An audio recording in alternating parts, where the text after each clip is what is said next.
I am so glad you convinced me that the family car should be the Defender 110.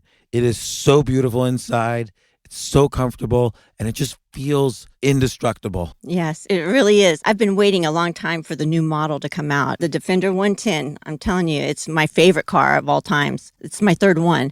You know, I have stories of going off-road. The guy managed the group. He was like, what are you doing in this beautiful car? I'm like, I'm going off-road. He's like, are you sure? Because you can use one of ours. And then they look like Mad Max cars. I'm like, no, we're going to do this. And he was shocked. Wow. Well, it's great because the Defender has been reimagined for 21st century adventure, and its unparalleled off-road ability, as well as its robust interior, are invaluable whether you're headed towards uncharted territory or just a weekend of exploration. The Defender 110 tackles challenging surroundings with absolute confidence. The SUV conveys strength outside and in, featuring peerless technology like an intuitive driver display and an award-winning infotainment system. That's my favorite part, to keep you connected no matter where the journey takes you. Adventure is unique to everyone, and so is the Defender. Choose from the two-door Defender 90, the four-door Defender 110, or the larger Defender 130 with the ability to seat up to 8 passengers. You'll find uncompromising performance in all three. So pack up and go even further with the Defender 110. Learn more at LandRoverUSA.com/Defender. Sometimes it takes a different approach to help you unlock your true potential. Capella University's game-changing FlexPath format helps you learn at your own pace and fit earning a degree into your life. From before you enroll to after you graduate, you'll be supported by people who are invested in your success so you can pursue your goals knowing that help is available if you need it. Imagine your future differently at capella.edu.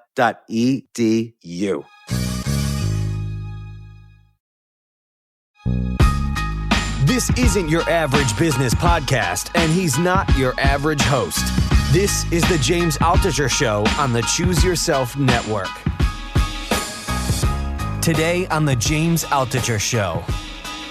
I always say this, James. I say this to people, maybe your listeners will consider it. Pain always leaves a gift behind. That in its presence, it is hard to detect. But after the pain dissipates, there's always a gift left behind. Some wisdom, some nugget, some stronger you, some resolution, some conclusion about life. It leaves a gift behind as long as you do not get stuck within a pathology of pain and fail to evolve and get bitter instead of better. You know, that's an interesting way to put it, getting stuck within the pathology of pain. You often see people try to use a victim strategy to move forward. Like, I was a victim, so now I should get mine. And I think that's a very, like, when they're suffering, it's almost like there's two ways to get out of it. One is to say, okay, I'm a victim. And then there's the other side, which is what you're saying, which is, you know, explore what the gift is. Absolutely. When you're sitting in the middle of it, though, it, of course, does not feel like you could get out of it. Yeah, right. You know, somebody asked me, how do you survive crushing? I said, you have no choice. Nobody wants to be crushed. Nobody wants to be crucified. Nobody wants to suffer. It's foolish to sit here and say, oh, I want to be crushed. No, I never want to be crushed. But sometimes things happen to us that we did not choose, but we can choose how we respond to it.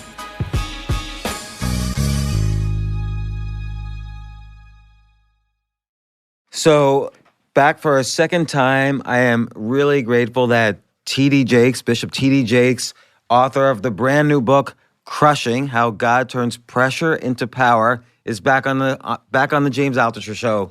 Bishop, welcome back to the show. James, I'm honored to be back with you again. I had a good time last time, and I'm grateful you to have me back. I did as well. You know, the message you started so many years ago with just that people can get power to succeed and to get out of their suffering and to even, whether it's being an entrepreneur or being self-sufficient or finding freedom. Yes. And I feel with this book, Crushing, you continue that message, but in a slightly different way. And I actually didn't get the metaphor until you explicitly said it. That's how dumb I was in the very beginning. I thought, okay, crushing, like that, I get that feeling of suffering or being crushed. But then you make the beautiful metaphor that it's like wine. Yes. And we can get into the stories that started, but maybe describe the metaphor. Well, the metaphor is built around Passover communion ideologies, around wine itself, about the whole transition from grapes to wine. In between the success of bringing a plant to fruition where it is grapes, there is a crushing through which it becomes wine. And so the metaphor exists in the context that in order to really be our best selves, many times our best selves are an evolution from some crushing experience that made us feel threatened and maybe ruined. And out of the ashes of that disparity emerges a new and better self that we would have never met had we not gone through what we went through. You know, I related so much to that message. I mean, I've been through my own experiences of crushing many times, but I wonder if everyone has. Like, do you think one does need to have some of this suffering, some of this fermentation, in order to move forward, in order to gain some wisdom or to get to the other side? I think it is impossible to have growth without pain. I think everyone in some way has it. It may not end in the final result of being successful within the definition and the context, the way that our society describes it today, but in order to evolve as a mother, as a wife, as a husband, as a man, as a father, in between those steps are moments of crushing because we learn how to walk from falling.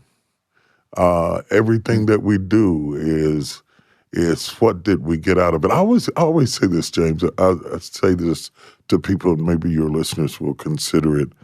Pain always leaves a gift behind. That in its presence, it is hard to detect. But after the pain dissipates, there's always a gift left behind. Some wisdom, some nugget, some stronger you, some resolution, some conclusion about life. It leaves a gift behind as long as you do not, and that's what the book really deals with, as long as you do not get stuck within a pathology of pain and fail to evolve and get bitter instead of better. You know, that's an interesting way to put it, getting stuck within the pathology of pain. You often see people try to use a victim strategy to move forward. Like, I was a victim, so now I should get mine. And I think that's a very, like, when they're suffering, it's almost like there's two ways to get out of it. One is to say, okay, I'm a victim, whatever happens, happens, but hopefully good things will happen. And then there's the other side, which is what you're saying, which is, you know, explore what the gift is in this Absolutely. pain. Absolutely. When you're sitting in the middle of it, though, and you describe several instances in this book where you were sitting in the middle of it, it of course does not feel like you could get out of it. Like, you could say, it's very easy to tell yourself, what if God's plan for me is to fail miserably? Yeah, right. You know, there comes a point in depression or pain or crushing where I believe God throws you a rope, but if you don't grab it, you don't come out. So many people get stuck in the pathology of pain because they refuse to recover. When there is a moment, when there is daylight, when there is hope, they dismiss it. They walk away because hope takes effort, it takes fight, it takes drive to hope again, especially after failure. And do you think maybe some people enjoy also what they're getting out of being a victim? Maybe they get more attention. Maybe they feel sorry for themselves. There's some pleasure in that as well. Yeah, well, the thing about it is this: one of the things that has made us survive as a species for thousands of years is the fact that our bodies, our minds were designed to adapt to our environment. And while that has made us sustainable for centuries and thousands of years, it also has a negative connotation because on the flip side of that is we adjust to painful situations and they become new norms for us. And whether we're enjoying it or not, we become accustomed to it and it becomes our default setting. And many, many times this is why, say, a girl with a history of dating bad men continually goes to them when she meets nice men. She's not attracted to them. She's adapted to a certain type of man. That adaptability is what we have to break. If we are going to become the wine, if we are going to get up off the floor being crushed, then we have to adapt to the possibility that there's more for us than what we have right now. And in order to do that, we have to give up our lesser self to become our greater self. And how do you, so let's say something horrible happens and I'm there on the ground and I think, okay, this time I'm just not getting out of this. I'm a little too old. I have a few too many bills. I have too many responsibilities. I just don't have the energy anymore to keep going. And for you, you're saying that's me falling into my lesser self, but how do I then, just when it's most difficult, how do I make that move towards a higher self? In the book, I described the difference between being buried and being planted. Both of them look like they're the same thing. You dig up a hole, you plant a seed, or you plant a person, you plant whatever inside. It looks like the same thing. The only difference is when you are planted, you resurrect. And when you resurrect, you never resurrect looking like what was planted.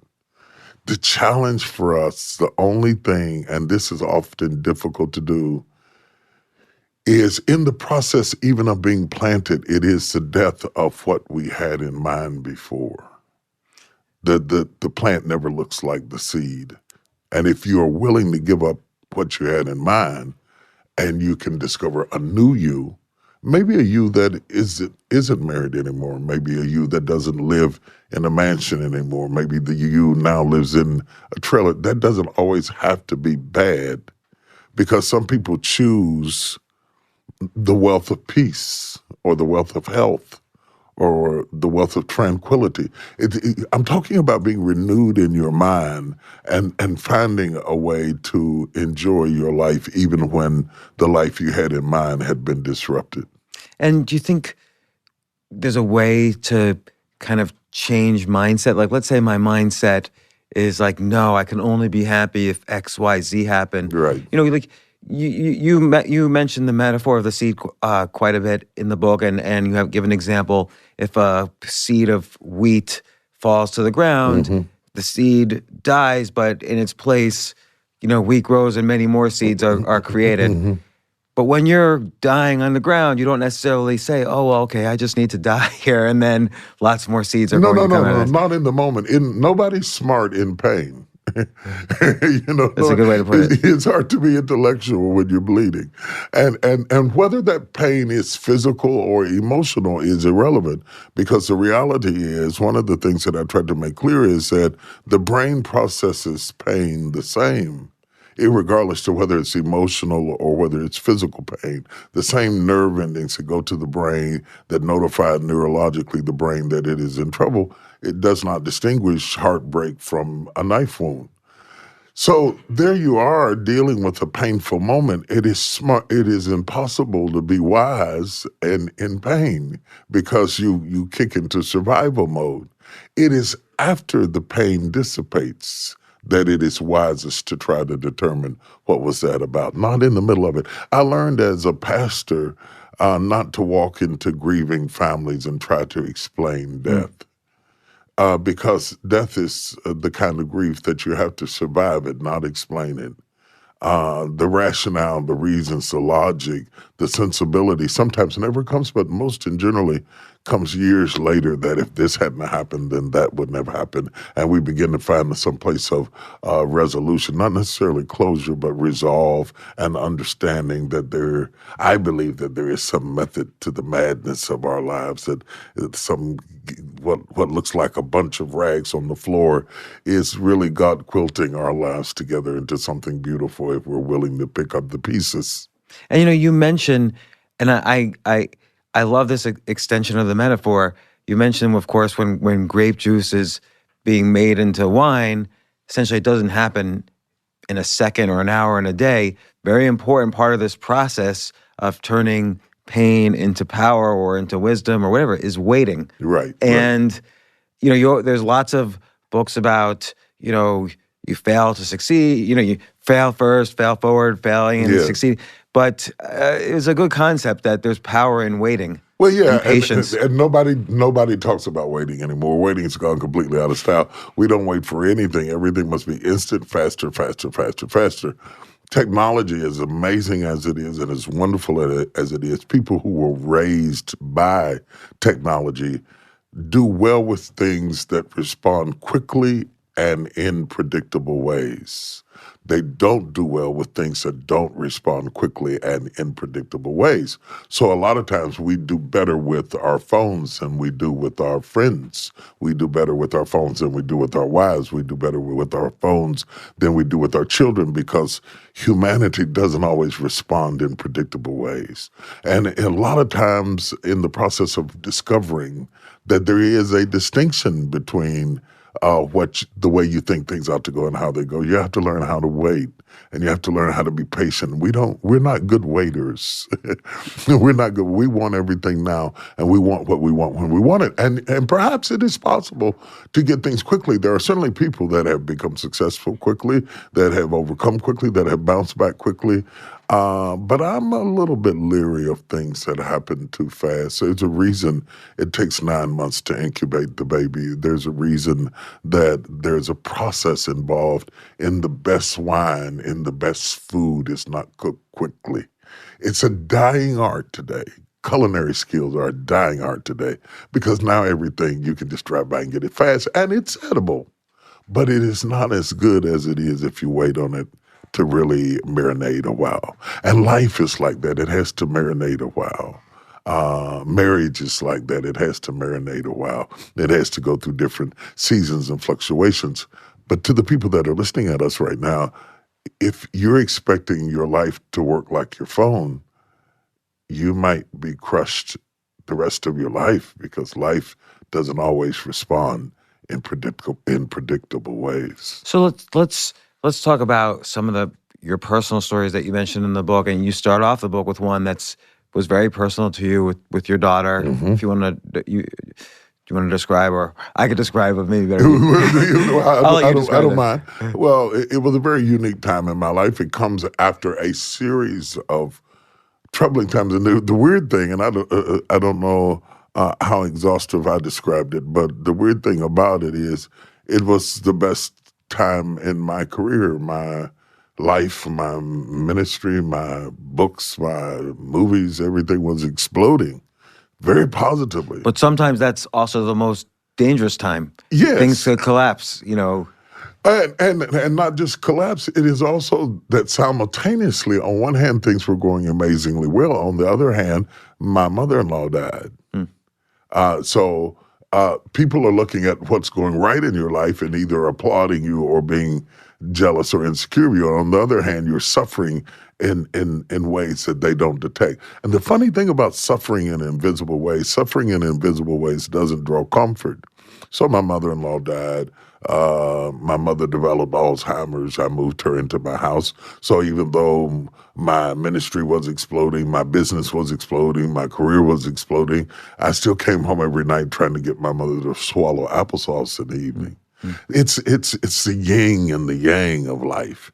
And if that were not enough, then my 13-year-old daughter walks in the room one day and tells me and her mother that she's pregnant. And I swear it felt like all the air went out of the room. It's the combined effect of this on top of that on top of the other that gradually pushes you into a place of crushing. I used that illustration in the book because as my protective nature wanted to spare her from pain or suffering or rejection or people criticizing her, much more so than I was worried about what people thought of me. Now, fast forward almost 20 years later, that same daughter is an author in her own right. She's speaking all over the country. She's speaking in more places than I am. She's found herself. She's got a line of clothing. She's opened up a business company. And much of what happened in her life positively is the reverberating thrust of what happened negatively. like an arrow pulled back. She only shot forward because she had been pulled back. She had something to prove to herself. She had something to prove to the world. She took herself seriously because she felt like she had to recover. If she didn't pull up right then, she wasn't going to pull up at all. It's almost like a student from a third world country who gets a chance at an education generally outruns those of us who were raised in the lap of luxury, and we can contemplate whether we want to go to school or get high. But if you have been living in the slums in Soweto and you get an opportunity to go to Harvard, you are serious about it, because what pulled you back is also the thing that pushes you forward. When I talk about being crushed, I'm talking about the advantages of being crushed. That I find that crushing is thrusting you into new dimensions if you learn how to use it the right way. Let me ask you this, because, and this is related to you and your experience with your daughter and your family. What if you feel like you've enabled, like I feel like my generation of parenting, so I'm a parent, what if you feel like you enabled your kids too much? And I think that's different from when I was a kid. Nobody enabled me when I was a kid, but now it's too easy. There's so many ways that you could help your kids through suffering that you don't give them the chance to find that crushing sometimes. I think we absolutely were enablers. And that's why I think we owe an obligation to the generation beneath us to go back and get them and walk them and talk them into recovery. I think we did it unintentionally. But it's all had good intentions. It's good intentions. We wanted to save them from what our parents took us through. But we also saved them from the very thing that gave us the thrust to be tough and to rise again. We made things easy. We didn't require enough. We gave them a false sense of reality, and then when they ran out into the real world, now they feel abused by what we would have called normal, because we created this pseudo world that was really a figment of our success. And thereby we could control the elements and we could make it easier. And you didn't have to do this and you didn't have to eat that and you didn't have to do chores and so. And then when you get out where you have to do, now have to do seems abusive.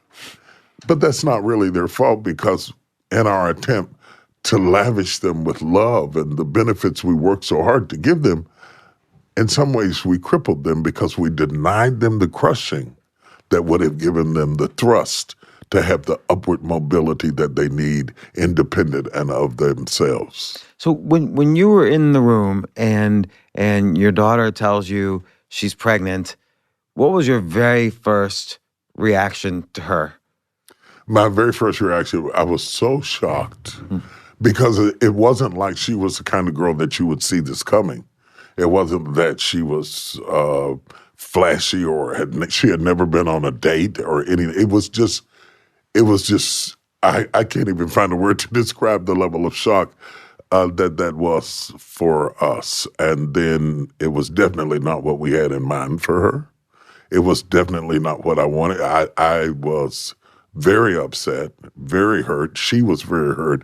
I can remember vividly holding her in my arms and feeling her tears wet my chest, and feeling my tears fall into her hair. Because did she feel like she had let you down? Did you feel like you had let her down? I think both.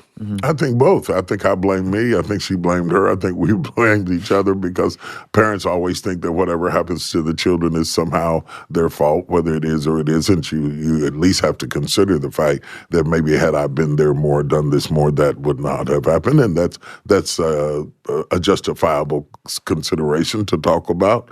The child figures, I've shamed the family, I've done this, that, or the other.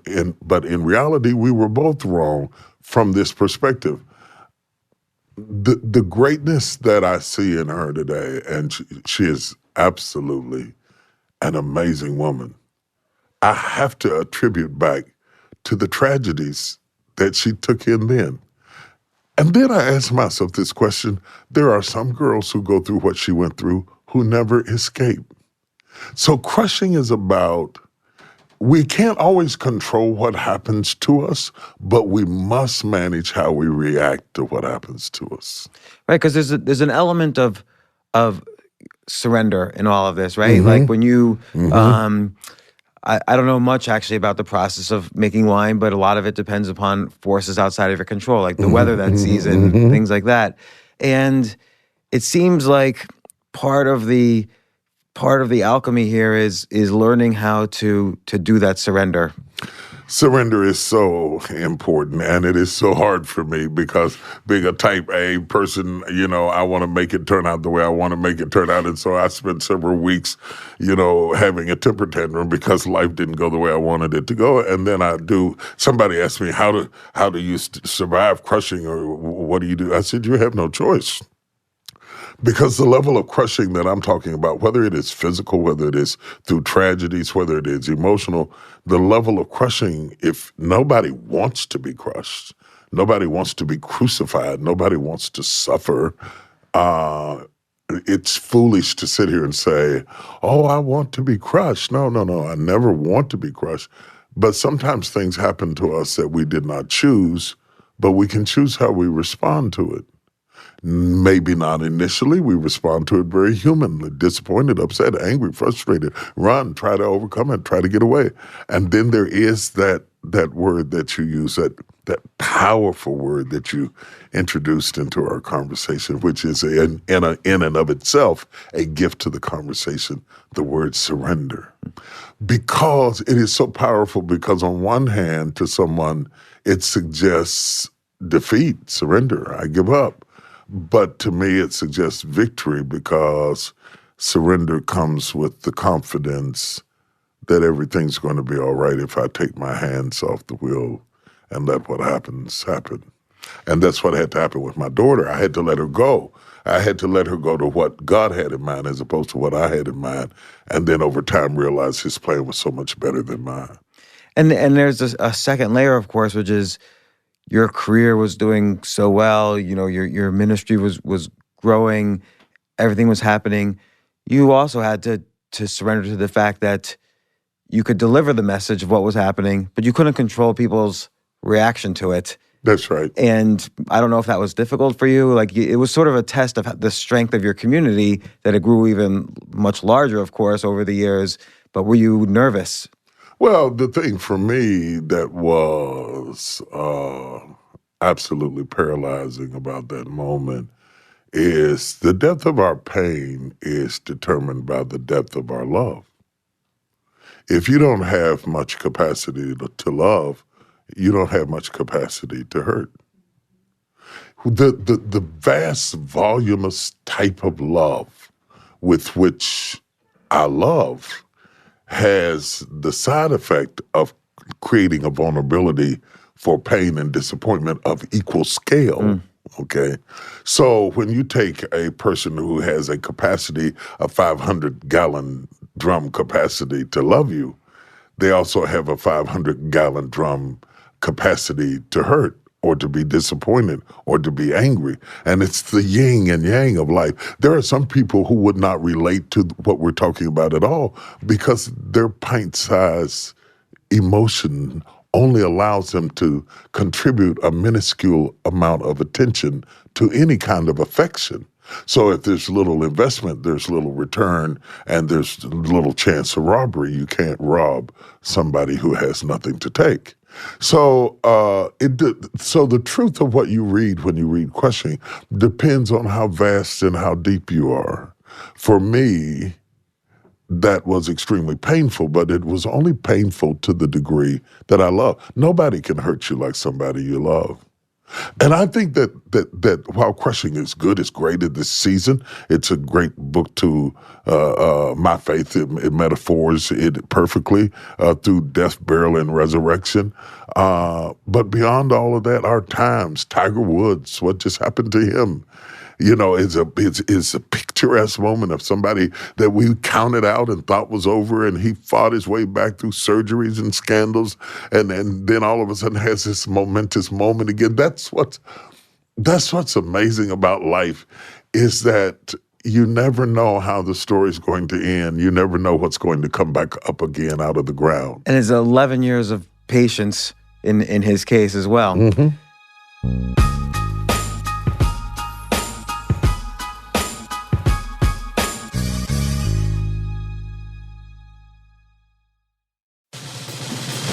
These days, we're all investors, trying to be smart with our money despite our worst impulses. But at iShares, we believe that deep down inside of every investor is a better investor.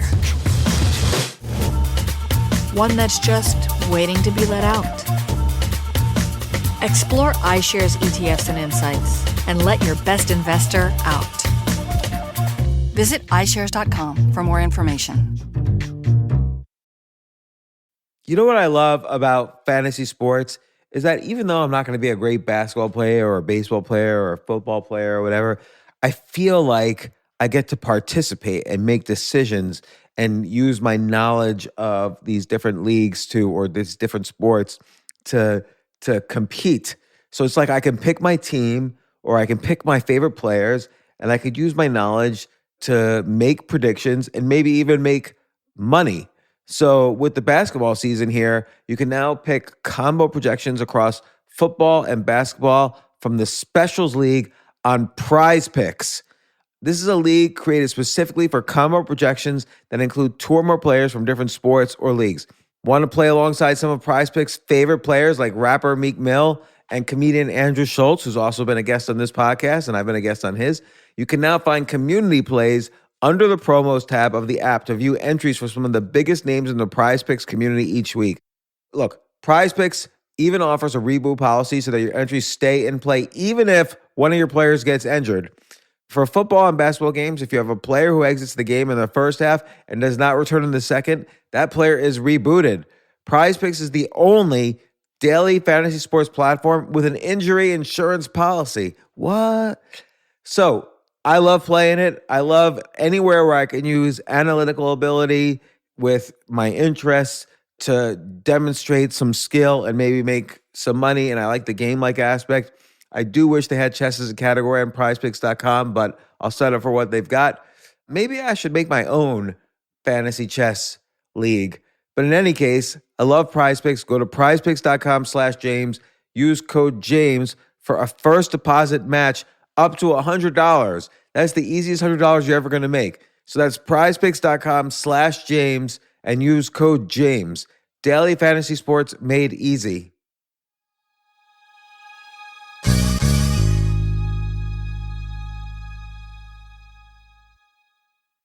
The future of learning is definitely online. Like, it's such BS that you have to spend $200,000 or take $200,000 in loans and go to some fancy school when it's useless. It doesn't guarantee you a job. Most employers, including me, do not care about degrees or grades or anything like that. We want to care that you love what you're doing, that you know what you're doing, in some cases that you have experience or that you're willing to learn. But people in general love learning and are curious. Like, the key to success is curiosity.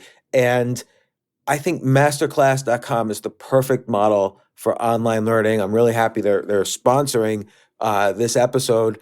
If you're going to give a gift, give the gift of learning. Masterclass makes a meaningful gift this season for you and anyone on your list, because both of you can learn from the best to become your best, from leadership to effective communication to cooking. Let me tell you some of the classes I've taken. I've taken comedy from Steve Martin. I mean, can you believe I can take a class from Steve Martin on comedy, or Judd Apatow, my favorite comedy director? I could take an actual class from him on writing. Wolfgang Puck on cooking. Dan Brown on writing, or Judy Bloom, who's been on this podcast, on writing. By the way, Wolfgang Puck also has been on this podcast. It's such a pleasure. I try to take classes all the time from masterclass.com. And whether you're watching Masterclass on TV or listening in audio mode in the app or on their site, the quality speaks for itself. It's like these Masterclass instructors are your own personal mentors that are going to help you reach the next level. How much would it cost to take one-on-one classes on comedy from Steve Martin or on chess from Gary Kasparov? You just wouldn't be able to do it. But it would cost hundreds of thousands of dollars. With a Masterclass annual membership, it's $10 a month. Memberships start at $120 a year for unlimited access to one-on-one classes with all 180 plus Masterclass instructors. So it's not just $120 for one instructor. You get all 180 plus Masterclass instructors. boost your confidence, and find practical takeaways you can apply to your life and at work. And if you own a business or are a team leader, use Masterclass to empower and create future-ready employees and leaders. That's the real education in today's world. So this holiday season, you can give one annual membership and get one free at masterclass.com/JAS. JAS, of course, stands for the James Altucher Show. So right now you can get 2 memberships for the price of one at masterclass.com/JAS. Masterclass.com/JAS. Offer terms apply.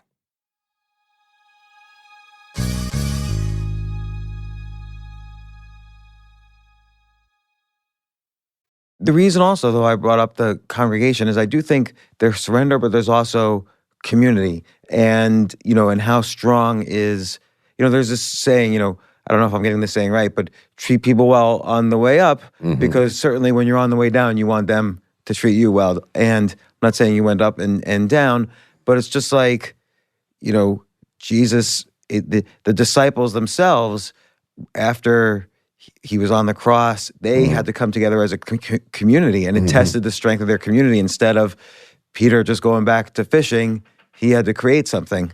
One of the things I love about the community that I come from is that minorities, as much as we may complain and bicker and fight amongst ourselves, we have only survived because backed in a corner, shoved to the wall, we stick together.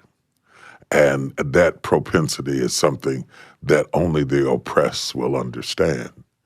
Oppression demands unification, or you would discover extinction.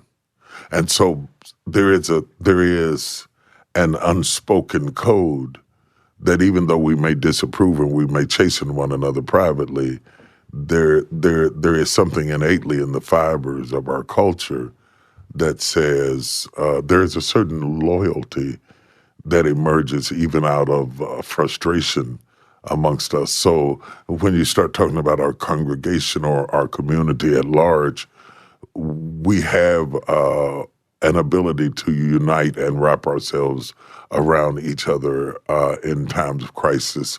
And I hope that doesn't die out from generation to generation. I see it being challenged more with the younger generation than it was with us, and probably more with us than it was with our parents. But there's no way to survive slavery and hangings and murders and rapes and killings by the police who are supposed to protect you, by people who sold you, by people who chased you down with dogs and killed you. You don't survive those atrocities without a bond developing in the suffering. And I think that is something that could be emulated or hoped to be emulated by anyone going through suffering. The building of community, like the way you took in your mother who with Alzheimer's, the building of the strong connections in your life. It seems that's the bridge that crosses over the fire when you need it. Let's talk about the Jewish community. Much could be said along the same lines about your ability to unify and connect with each other and bond together. Even though you might not agree about everything, you find ways to connect when you're oppressed because you have been through struggles. But it is not just ethnic minorities. It is the minorities of people who have special needs children, have to build fraternity amongst themselves, or single mothers have to build fraternity around themselves, or single fathers. It's what psychologists would just use as support groups. And the community is how you define it. It may not always be by skin. What's kin to us isn't always skin to us. Finding some bond where we connect with a group of people that support us is critical to survive the crushings of life. Jesus had Peter, James, and John. It doesn't have to be a big circle. It can be 3 people. But if they secrete some mineral, some substance, some atmosphere that puts ashes on your sores and eases your pain, then surround yourself with that. I think that's very good. As a pastor, I tell people when they're grieving, be around who you want to be around. Be around who you trust. Be around who you feel like being around. Be around people that comfort you in your crisis. Support going through adversity is important. My bottom line point is, we use terms Democrat, Republican, conservative, liberal, Jewish, black, American, gay, straight. Just because a person looks like you or does what you do doesn't mean that they are your community. Sometimes we find fraternity in the strangest places, but find it we must. Because regardless to the oddity of the bedfellows we find ourselves connected to, there is fellowship when we're all in the same ship. So the flip side of that is also that sometimes the people you thought were in your community, for whatever reason, might actually be the exact people who are most toxic to you. In Absolutely. fact, the people who are most toxic to you are only going to be the people who are close to you. It's never your neighbor down the street because you don't know them. Yeah,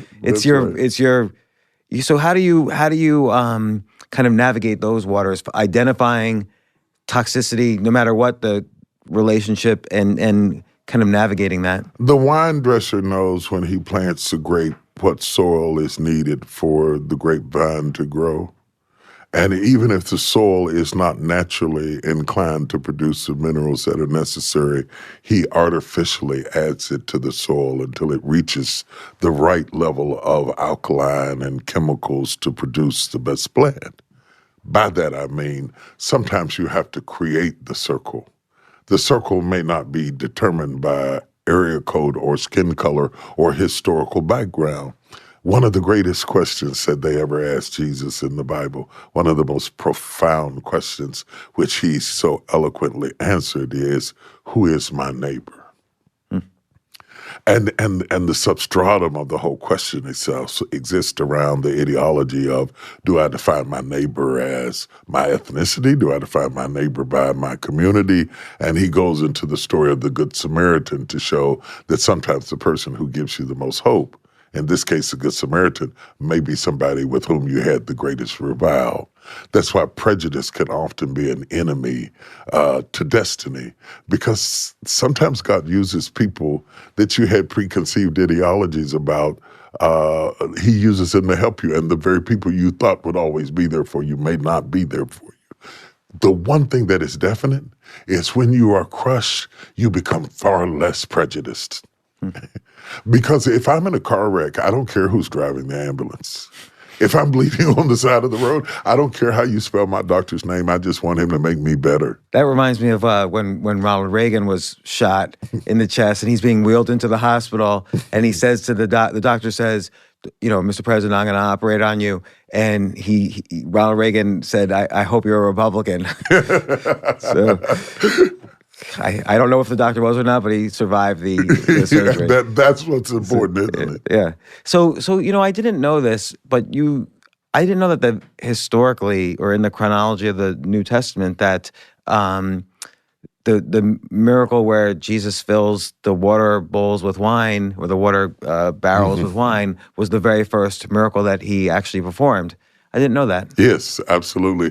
And a miracle out of step and out of time with what he had planned to do for himself. It is the very first miracle. It happens at the oddest of places. Yeah, and as you put it, it's almost like, because Mary's the one who kind of nudged him at the wedding. Yeah. And you kind of make the joke almost, and look, he's like, Mom, you're right. wasn't Right. what I wanted to do. Right, exactly.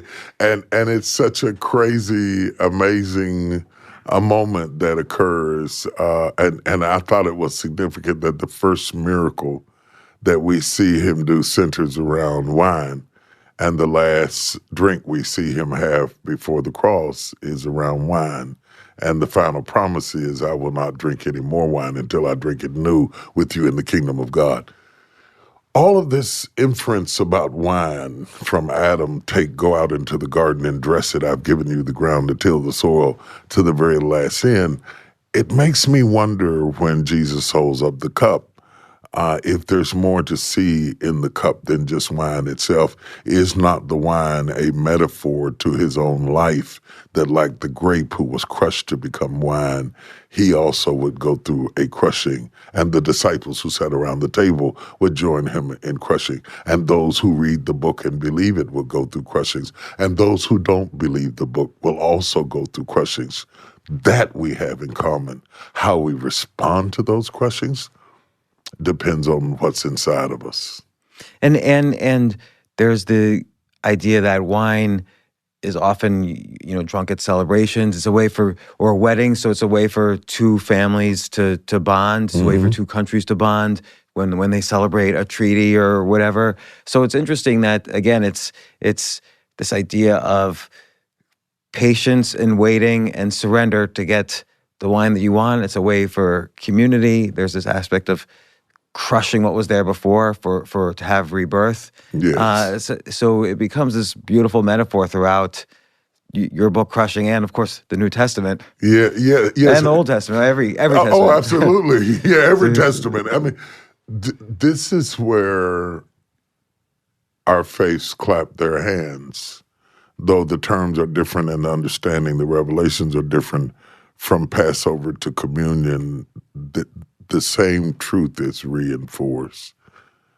They both bring to us something that we must remember, something that freedom costs something, that freedom never goes on sale, that the Passover reminds us of the bloody lambs that were painted on the doorposts, and the communion reminds us of blood dripping down a cross in the Palestinian heat outside of the walls of Jerusalem.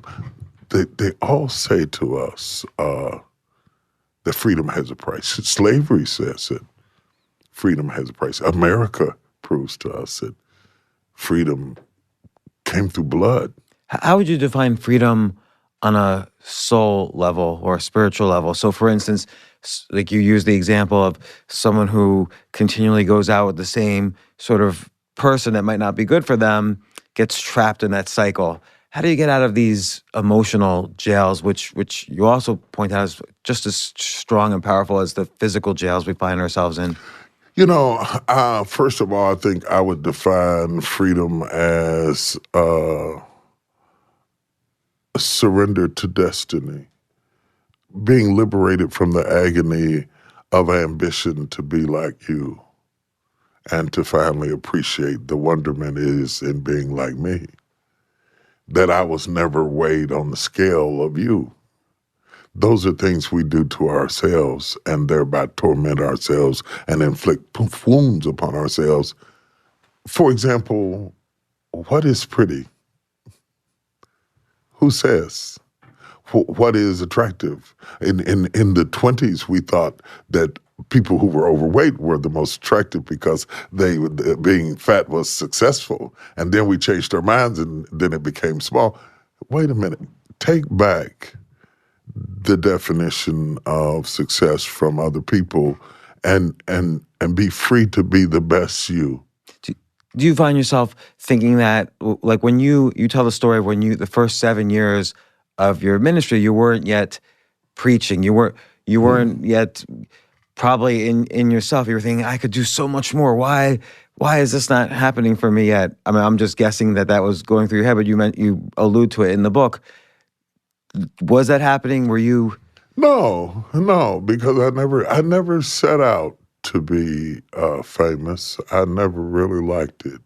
I think it's really, really overrated. I never wanted to be bigger. I wanted to be better. I never wanted to be a big person. I wanted to be a great person. The only thing I've ever asked of my children is not that they be famous or that they be rich, but that they be great people. And the distinction between big people and great people is opportunities or money can make you big. But if you're a little man, you're just a little man in a big house with a big car, with a big bank account, and that littleness still bleeds through. To be great has nothing to do with money or fame or fortune. And so even when I was struggling and even when things were small, it wasn't as bad as it reads when I describe it. I mean, everything I said about it was true. But one, you have to realize I had nothing to compare it to. And two, you have to realize that my goal wasn't to turn into something famous or measured by this world, and it still isn't. The things I like most about me have nothing to do with you or anyone else. It has everything to do with me. Taking back that power over how you define what you are to be in your life, if you're good with it and God is good with it, why do we need everybody else to clap? And I guess through this the crushing that happens along the way, this is what sort of carves the uniqueness. Nobody gets crushed in the exact same way. Right. And I've had many. I mean, I was born in between two dead babies. The baby before me died and the baby after me died. My mother raised me the way she did because both babies before and after died. There was a different intensity for a mother who's lost two babies. How she raises that one child that lives is different. My father got sick when I was 10. He died when I was 16. I grew up in a house where center stage at the dining room table was sickness.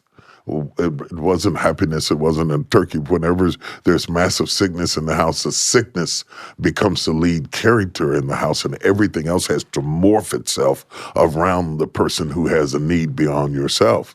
All of those things, though, as tough as they were, and they were really tough for a kid, they shaped me in ways that were very important. I wouldn't ask for them. I wouldn't have ordered them out of a catalog. But we don't get to choose the tools that carve us. We don't get to choose them. And once we have been carved, to me, freedom and peace is accepting the end result and you being happy with you, fixing the things that are broken to the degree that you can, and then recognizing that you cannot allow someone else to define your level of accomplishment because they don't have your level of experiences. Well, Bishop T.D. Jakes, you're an inspiration to millions and millions of people who listen to you. I encourage people to actually watch as many videos of you as possible on YouTube. You're amazing. Your recent book, Crushing, or you just came out, Crushing, God Turns Pressure into Power, is such a beautiful metaphor, and I really like so many aspects of it. The idea of the crushing, creating the wine, but also the waiting in the middle, the community, how this has been interwoven into so many cultures, this metaphor, and how you bring it into your book with your own stories. It's a beautiful book.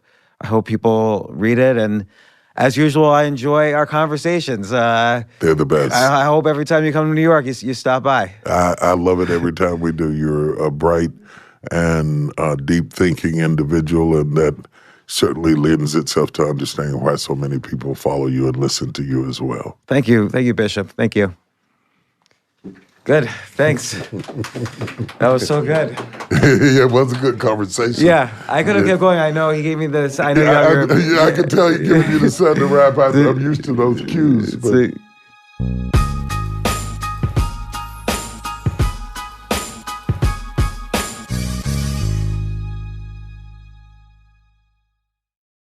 AI might be the most important new computer technology ever.